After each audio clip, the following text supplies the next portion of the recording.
तो इस वीडियो में हम एक ऐसे एनीमे के बारे में बात करने वाले हैं जो कि अभी फ़िलहाल में बहुत पॉपुलर है। ये वन पीस की टक्कर के हिसाब का है।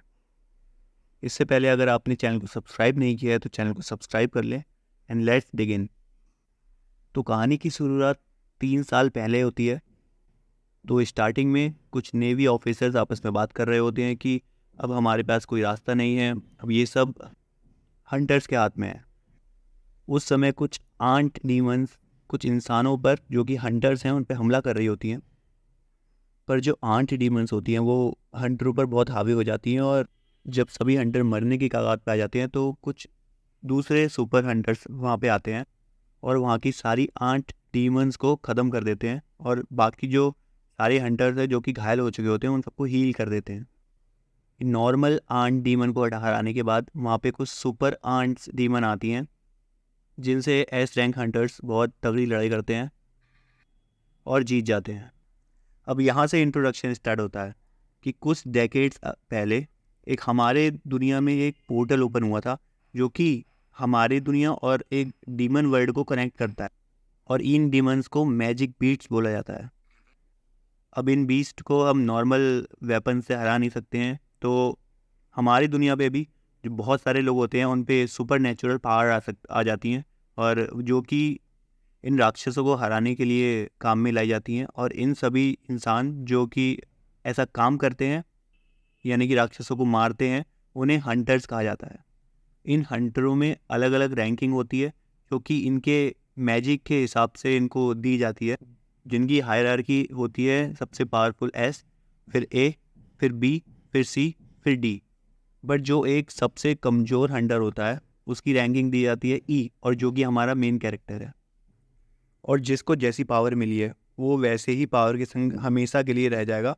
वो कितनी भी ट्रेनिंग कर ले उसकी पावर इंप्रूव होने वाली नहीं है, ऐसा माना जाता है।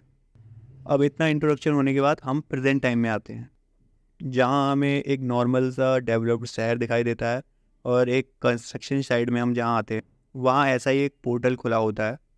अब चूँकि मैंने आपको बताया था कि हमारी दुनिया और एक अलग डायमेंशन में जो हमारे दुनिया में जो पोर्टल्स अलग अलग जगह पे आए हैं, उनमें से ये एक पोर्टल होता है। और जो हंटर्स होते हैं वो इन पोर्टलों में जाकर राक्षसों को मारते हैं, और वहाँ से उन्हें जो जेम मिलता है या फिर जो प्राइसी मेटल्स होते हैं वो यहाँ पे लेके आते हैं, और यहाँ पे उनका काम होता है उन्हें सेल करते हैं और पैसे कमाते हैं। अब उसी कंस्ट्रक्शन साइड में हमारा एमसी आता है, यानी कि मेन कैरेक्टर आता है। अब सब लोग उसी के बारे में बात कर रहे होते हैं कि कैसे वो सबसे कमज़ोर हंटर है, और उसका काइंड ऑफ मजाक उड़ाते हैं और बात करते हैं कि अगर ये ई रैंक हंटर हमारे साथ है तो इसका मतलब जो हमें काम मिलने वाला है राक्षसों को मारने का वो बहुत ही सिंपल होने वाला है।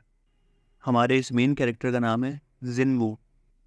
तब वहाँ पे एक जूही नाम की लड़की आती है जो कि हमारे मेन कैरेक्टर मिनवू की जान पहचानने वाली होती है। वो उससे पूछती है कि तुम्हें चोट वगैरह कैसे लगी, और ऐसी नॉर्मली बातें चलती हैं। तब जिनवू बोलता है कि क्योंकि ये बहुत ईजी जॉब है इसलिए हमारी टीम में कोई भी हीलर नहीं है। इतनी देर में वहाँ पे इस टीम का लीडर पहुँचता है जिसका नाम होता है सॉन्ग च्यूल। वो अपना इंट्रोडक्शन देता है और बोलते हैं हम रेड करने इस पोर्टल में जाएंगे।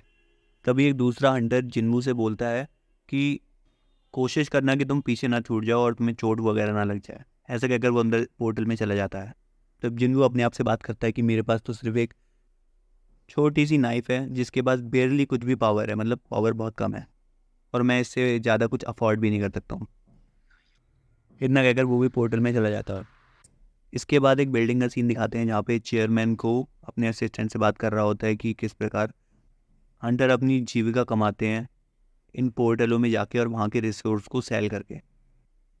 और इतना कहकर चेयरमैन को एक स्टोन को दिखाता है जो कि बहुत वैल्यूएबल होता है। अब हम फिर से मेन स्टोरी में आते हैं कि जहाँ अपना मेन कैरेक्टर जो पोर्टल में गया होता है वो दिखाते हैं कि उसके हाथ में कैसे एक छोटा सा स्टोन है जो कि उसने एक छोटे से गॉबलिन को मार के लिया होता है। बट फिर ये दूसरे गॉबलिन जब उसको अटैक करता है तो वो लड़ाई में बहुत जख्मी हो जाता है। बट जैसे जैसे उसका दूसरा टीममेट उसे बचा लेता है और जो ही उसे हील करने लग जाती है। इसी दौरान वहाँ पे बहुत खतरनाक बैटल होने लग जाता है। अब सीन दोबारा से चेयरमैन की बिल्डिंग की तरफ हो जाता है।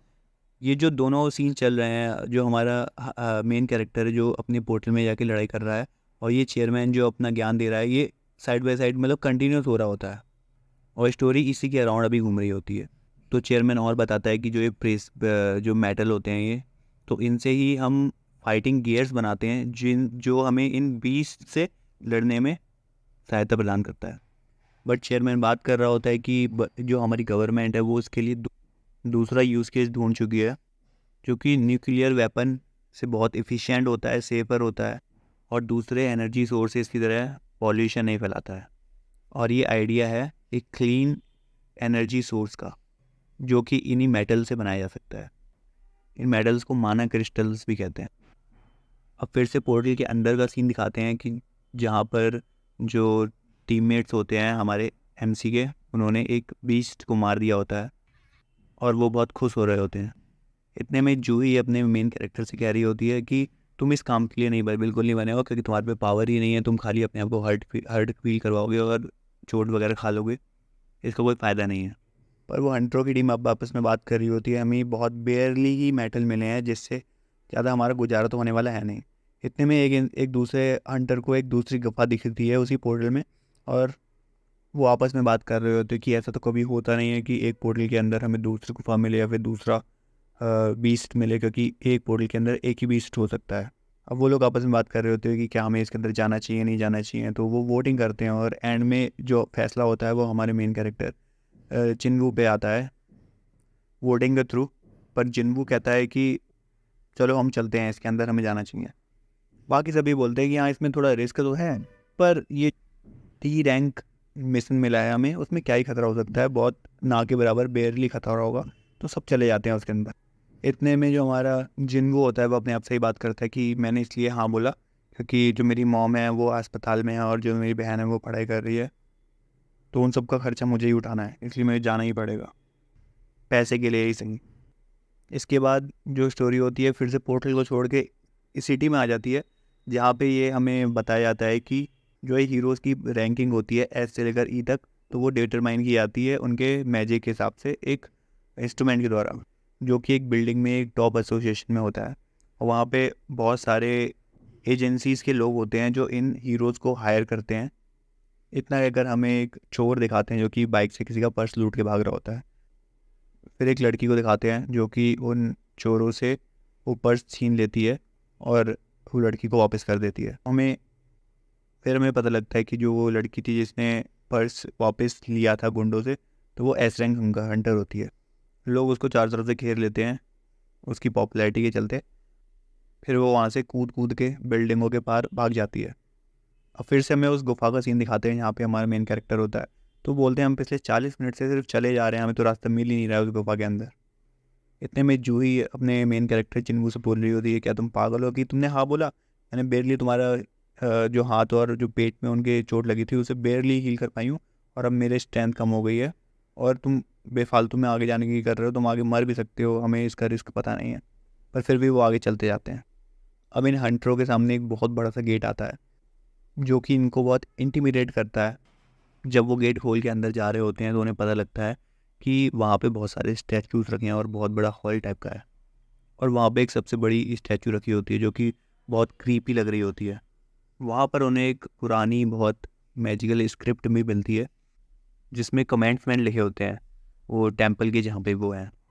उसमें गॉड्स की रैंकिंग लिखी होती है कि first revere God, second praise God, third prove your faith to God. इतने में जूही अपने मेन कैरेक्टर से बोलती है कि जो सबसे बड़ा स्टैचू है मैंने उसकी आंखों को हिलते हुए देखा है और वो हमें जब से हम आए तब से हमें देख रहा है। इतने में जो लीडर स्क्रिप्ट पढ़ रहा होता है वो बोलता है जो ये कमिटमेंट को फॉलो नहीं करेगा वो यहाँ से अलाइव वापस जा नहीं सकता है। और ये सुनते ही वहाँ का गेट बंद हो जाता है और वो लोग वहाँ ट्रैप हो जाते हैं।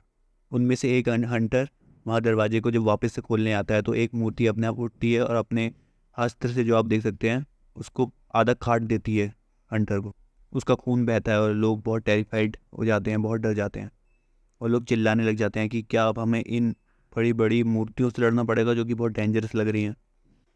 हमारा मेन कैरेक्टर मिनवू बहुत ही हक्का बक्का रह जाता है और जिनवू बोलता है यहाँ पे कोई मैजिक विस्ट होना ही नहीं चाहिए क्योंकि ये डी रैंक हंटर है।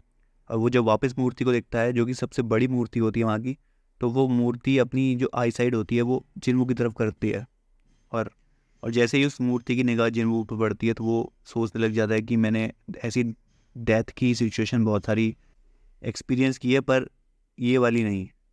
फिर वो चिल्लाता है कि सब बैठ जाओ।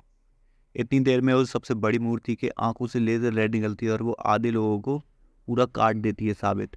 उनका शरीर तक ख़त्म हो जाता है और जितना बच रखा होता है उससे खून निकल रहा होता है।